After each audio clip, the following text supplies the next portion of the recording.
Solo সিকোয়া destroy করে দিল সেমিজেন এবং ব্রন স্ট্রোম্যানকে। কেভিন ওয়েন্স আবারও অ্যাটাক করলো কোডি রোডসের উপর। সো গাইজ আজকে স্ম্যাকডাউনটি শেষ হয়ে গেছে। কি হলো আজকে স্ম্যাকডাউনে সমস্ত কিছুই থাকবে আজকের এই ভিডিওতে। সো যারা চ্যানেল নতুন আছেন চ্যানেলটিকে সাবস্ক্রাইব করবেন, ধন্যবাদ।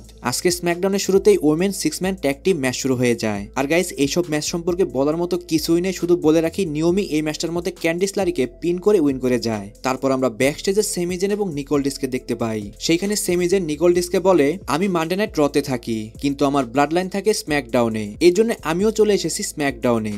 তখনই সেইখানে কার্মেলো হেজ চলে আসে। কার্মেলো হেজ এসেই নিকোল ডিসকে তার ক্রিসমাসের জন্য শুভেচ্ছা জানায় এবং একটি পেপার তার হাতে দেয়। আর গাইজ এই পেপারটির মধ্যে কিন্তু গত সপ্তাহে যে সে ব্রন স্ট্রোম্যানকে হারিয়েছিল সেটাকে সে পোস্টার করে নিয়ে এসেছে। তখন সেমিজেন কার্মেলো হেজকে বলে, আমি জানি তুমি এখানে নতুন, এইখানে যখন বড়রা কথা বলে তখন ছোটদের সেখানে ইন্টারফেয়ার করতে হয় না। এই কথা শুনেই কার্মেলো হেজ বলে, আমি একটা কথা বলতে ভুলে গেছি। তখনই সে সেমিজেনকে ক্রিসমাসের শুভেচ্ছা দেয় এবং কি সেমিজেনের হাতেও সেই পোস্টারটি দেয়। তখনই সেমিজেন তার পোস্টারটি তার মুখেই ছুঁড়ে মারে এবং কি সে বলে, কার্মেলো হাইজ তোমার সাথে আজকে আমার স্ম্যাকডাউনের মেইন ইভেন্টে একটা 1-on-1 ম্যাচ হবে। এটা শুনে নিকোল ডিসও বলে, ঠিক আছে, এটা তো গুড আইডিয়া। সো গাইস এরই মাধ্যমে আজকের স্ম্যাকডাউনের মেইন ইভেন্টে তাদের মধ্যে একটা 1-on-1 ম্যাচ ফাইনাল হয়ে যায়। তারপর ব্রন স্ট্রোম্যান ভার্সেস অস্টিন থিউরির একটা 1-on-1 ম্যাচ শুরু হয়ে যায়। ম্যাচটার মধ্যে ব্রন স্ট্রোম্যান অস্টিন থিউরিকে এদিক ওদিক ছুটতে থাকে। অস্টিন থিউরিও ফাইট ব্যাক করে, কিন্তু তারপরও ব্রন স্ট্রোম্যান এই ম্যাচটার মধ্যে উইন করে যায়। তারপর কেভিন ওয়েন্সের একটা ভিডিও প্লে করা হয়। সেখানে কেভিন ওয়েন্স বলে, আমি অরিজিনাল চ্যাম্পিয়ন আর আমি এটা ডিজার্ভ করি। যদি আমার কাছ থেকে এই টাইটেলটা নিতে হয় তাহলে আসো আমার সাথে কথা বলো, কিন্তু এটা হবে without security guard. Guys Kevin ওয়েন্সের কিন্তু অন্যরকমের স্টোরি লাইন চলছে। আমি তো কেভিন ওয়েন্সকে চ্যাম্পিয়ন হিসেবে দেখতে চাচ্ছি। এখন আপনার কি মতামত অবশ্যই কমেন্ট করে জানান। তারপর new United States champion Chelsea গ্রিনকে গ্র্যান্ড ভাবে ট্রিবিউট দেওয়া হয়। সেখানে চেলসি গ্রিন এসেই বলে, আমি করে দেখিয়েছি, আমি longest women United States champion. আমার নেক্সট অপোনেন্ট মিচেন, সে যদিও আমাকে হারিয়েও দেয় তাহলেও সে আমার মতো হতে পারবে না। আমি সব দিকেই তার থেকে এগিয়ে। আমি একজন ক্যানাডিয়ান, আর ক্যানাডিয়ান কখনোই মিথ্যা বলে না। এই কথা শুনে কিন্তু সমস্ত অডিয়েন্সরাই তাকে বু করছিল, কারণ বেশিরভাগ অডিয়েন্সই কিন্তু ইউএস এর। তখনই সেখানে মিচেন চলে আসে। মিচেন এসেই বলে, তোমার মোটা ফ্রেন্ড পেপার নাইভিন যদি তোমাকে হেল্প না করতো তাহলে কখনোই তুমি এই টাইটেলটা উইন করতে পারতে না, আর আমি হতাম সেখানে চ্যাম্পিয়ন। কিন্তু আজকে আমি আমার ফ্রেন্ডকে নিয়ে এসেছি। সে তার ফ্রেন্ড বলতে তার হাতে থাকা ক্যান্ডো স্টিককে বোঝাচ্ছিল। তখনই পেপার নিভিন যায় মিচেনকে অ্যাটাক করার জন্য, কিন্তু মিচেন সেখানে ক্যান্ডো স্টিকের সাহায্যে পেপার নিভিনকে বিট করে দেয় এবং সে চলে আসে রিঙে। রিঙে আসার পরে সেখান থেকে চেলসি গ্রিন পালিয়ে যায়। সো গাইস খুব তাড়াতাড়ি আমার মনে হয় তাদের মধ্যে একটা 1-on-1 ম্যাচ হবে। তারপর স্ট্রিট প্রফিট ভার্সেস লর্ডস গার্জার মধ্যে একটা ট্যাগ টিম ম্যাচ শুরু হয়ে যায়। আর গাইস এই ম্যাচটা কিন্তু অসাধারণ একটা ম্যাচ ছিল।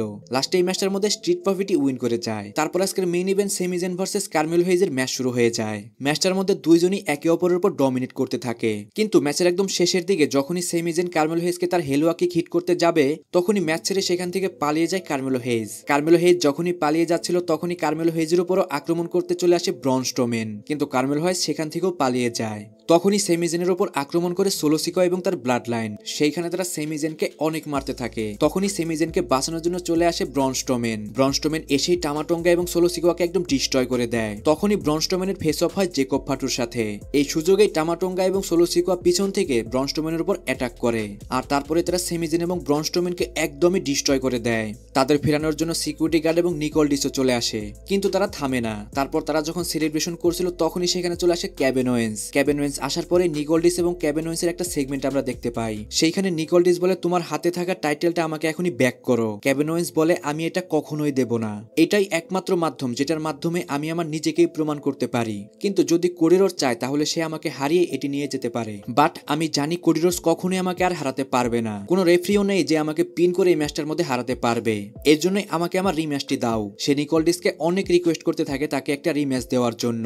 নিকোল ডিস বলে, আমি তোমাকে আগেই বলেছিলাম এখানে কোনো কথাই হবে না। তুমি তোমার হাতে থাকা বেল্টটি আমার হাতে দাও এবং কখনোই এই রিং এর মধ্যে তুমি আসবে না। তখনই সেইখানে চলে আসে কোডি রোডস। কোডি রোডস এসেই বলে, তুমি কি মনে করেছো তুমি যেটা স্যাটারডে নাইট মেইন ইভেন্টে করেছো সেটা কি আবারও তুমি করতে পারবে? তুমি আমার মেন্টর র্যান্ডি অর্টনের সাথে যা করেছো তুমি সেটা আমার সাথেও করতে পারবে? সেটা আর কখনোই হবে না। তুমি আমার কোনো ফ্রেন্ডই নও। তারপর কোডি রোডস নিকোল ডিসকে ম্যাচ ফাইনাল করার কথা বলে, আর এই ম্যাচটা হবে লাইডার ম্যাচ। তারপরে নিকোল ডিস অ্যানাউন্স করে রয়্যাল রাম্বল পেপার ভিউতে তাদের মধ্যে একটা 1-on-1 লাইডার ম্যাচ হবে। তারপর কেভিন ওয়েন্স অনেক খুশি হয়ে যায় এবং কোডি রোডসের সাথে হ্যান্ডশেক করার জন্য হাত বাড়িয়ে দেয়, কিন্তু কোডি রোডস তার সাথে হ্যান্ডশেক করে না। এর জন্য কেভিন ওয়েন্স অনেক রেগে যায় এবং সে নিকোল ডিসকে রোজকে ধাক্কা দেয় কোডি রোজের উপর। তারপরে সে কোডি রোজের উপর অ্যাটাক করে।